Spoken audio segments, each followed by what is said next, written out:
Hello மக்களே, வணக்கம். நான் இன்னைக்கு Bigg Boss Tamil season 9 episode 50ல் நடந்த சில விஷயங்களை பற்றி பேச போகிறேன். உங்களை எல்லாம் பார்த்தா எனக்கு பாவமா இருக்கு. விஜய் சேதுபதி சார் வந்த உடனே சாண்ட்ரா கிட்ட கேட்டிருப்பாரு, ஆர் யூ ஓகே அப்படின்னு. அதுவும் ப்ரீவியஸ் எபிசோடில் பிரஜனை திட்டினதுக்கு இந்த எபிசோடில் சாண்ட்ரா கிட்ட கேட்டிருப்பாரு, ஆர் யூ ஓகே அப்படின்னு சொல்லி. இதுக்கு பேர் தான் பார்ஷியாலிட்டின்னு சொல்லுவாங்களோ. சொல்லலைன்னா என் தலை வெடிச்சிருந்தா சொல்லு.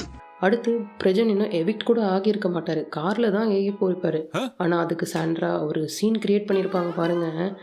அழுவாங்களாமா, பிரஜன் வந்ததும் மயங்கி விழுவாங்களாமா, தண்ணி தெளித்த உடனே எழுந்துடுவாங்களாமா. அப்பா பாப்பா, என்ன ஒரு சீனு. இதை பார்க்குறப்போ சீசன் 1ல் ஜூலி சீன் தான் எனக்கு ஞாபகம் வந்தது. உங்களுக்கு யாருக்காவது அந்த மாதிரி ஞாபகம் வந்ததா? கமெண்ட் பண்ணுங்கள்.